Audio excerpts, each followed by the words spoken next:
సదాశివసమారంభాం వ్యాసశంకరమధ్యమాం అస్మదాచార్యపర్యంతాం వందే గురుపరంపరాం.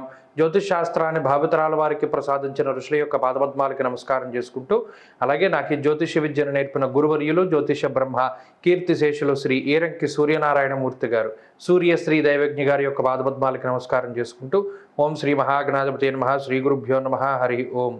వీక్షకులందరికీ నమస్కారం. వృశ్చిక రాశి వారికి ఈ పంచానన యోగం మిశ్రమమైనటువంటి ఫలితాలను ఇస్తూ ఉన్నది. ముఖ్యంగా చతుర్థ స్థానమందు ఉన్నటువంటి శుక్రగ్రహం, పంచమాన ఉన్నటువంటి బుధగ్రహం, అలాగే సప్తమం నుండి సంచారాన్ని ప్రారంభించేటువంటి చంద్రగ్రహం వరసి ఈ మూడు గ్రహాల తాలూకు శుభ ఫలితాలు ఈ వృశ్చిక రాశి వారిలో కనబడబోతూ ఉన్నాయి. అయితే అర్ధాష్టమ కుజుడు, అర్ధాష్టమ శని, పంచమ రాహు, పంచమ రవి, షష్ఠ గురు, ఈ 5 గ్రహాలు కూడా మీ యొక్క పంచేంద్రియాలని ప్రభావితం చేస్తాయి. అవే మనసు, అదే బుద్ధి, అదే కర్మ. ఇందులో అర్ధాష్టమ శనికుజుల యొక్క యుద్ధి చాలా ప్రమాదకరమైనటువంటిది. ప్రత్యేకించి ఉద్యోగపరంగా, చదువు పరంగా, కుటుంబ పరంగా కొంత తీవ్రమైనటువంటి ఇబ్బందులకి కారణమవుతుంది.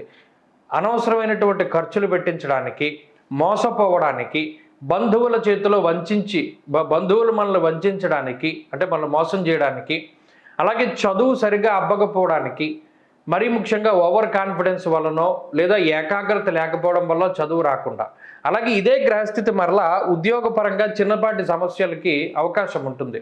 అనగా స్థాన చలనము, అనగా మీరు చేసేటువంటి ఉద్యోగ ప్రాంతం మారి వేరే ప్రాంతానికి వెళ్ళవలసి రావడం, లేదా ఉద్యోగ పనివేళల్లో మార్పు రావడం, ఇలా ఏదైనా చిన్నపాటి మార్పులకి ఈ గ్రహస్థితి కారణమవుతుంది. అయితే ఈ మార్పులే మిమ్మల్ని కొంత ఎక్కువగా బాధిస్తూ ఉంటాయి. ఇక పంచమంలో ఉండేటువంటి రవి, ఆయన బుద్ధి చాంచల్యమాప్నోతి గోచారే పంచమే రవవు అన్నారు. అంటే ఇక అసలు తీవ్రమైనటువంటి మానసిక ఆందోళన, ఏ నిర్ణయం తీసుకోవాలి, ఎవరిని అడగాలి, ఏ దారిలో ముందుకు వెళ్ళాలి అనేటువంటి దాని మీద స్పష్టత ఉండదు.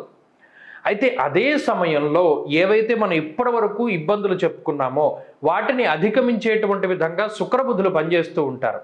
కాబట్టి ఈ వారంలో కొన్ని సమస్యలు వస్తాయి, కానీ వాటిని మీరు చక్కగా అధిగమించగలుగుతారు. అధిగమించడానికి కూడా మీకు అనుకోనేటువంటి అవకాశాలు, అవి మనుషుల రూపేణ రావచ్చు, జంతువుల రూపేణ రావచ్చు, మరి ఏతరత్ర రూపేణ రావచ్చు, కానీ ఒక కష్టం ఉంది, దాని నుండి చక్కగా బయటపడతారు. అయితే ఉద్యోగపరమైనటువంటి ఒత్తిడి మాత్రం ఉంటుంది. వ్యాపార పరంగా వృశ్చిక రాశి వారి యొక్క స్థితిగతులు బాగున్నాయి. అప్పు చేసైనా సరే పెట్టుబడి పెడతారు, పెట్టుబడికి తగ్గట్టుగా లాభాలని ఆర్జించగలుగుతారు. ఇక్కడ ధైర్యంతో ముందడుగు వేస్తారు. కొంత మొండి పట్టుదల కూడా కనబడుతూ ఉన్నది. విద్యార్థులకి కాలం మిశ్రమంగా ఉన్నది. అయితే గురువుల యొక్క అనుగ్రహం ఉంటే ముందుకు సాగగలుగుతారు. విదేశాల్లో చదువుకునేటువంటి వారికి ఈ గ్రహస్థితి అనుకూలం. స్త్రీలకు ప్రత్యేకించి ఈ గ్రహస్థితి మరి ముఖ్యంగా ఉద్యోగ వ్యాపారాల్లో ఉండేటువంటి స్త్రీలపై ప్రభావాన్ని చూపెడుతుంది. వారికి కొంత శ్రమ అధికంగా ఉంటుంది, ఉద్యోగ మార్పుకి అవకాశం ఉంటుంది. అలాగే కుటుంబ పరిస్థితులు మాత్రం కొంత సానుకూలంగా గోచరిస్తూ ఉన్నాయి. వృశ్చిక రాశి వారి ఈ వారం మరింత అనుకూలమైనటువంటి ఫలితాలని సాధించడానికై ఆంజనేయ స్వామి వారి యొక్క ఆరాధన చేస్తూ ఉండడం చెప్పదగినటువంటి సూచన. ఆంజనేయ స్వామి వారి యొక్క హనుమాన్ చాలీసా స్తోత్ర పారాయణం లేదా శ్రవణం శుభ ఫలితాన్ని ఇస్తుంది.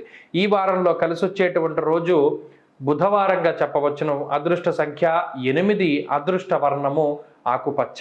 తదుపరి ధనురాశి.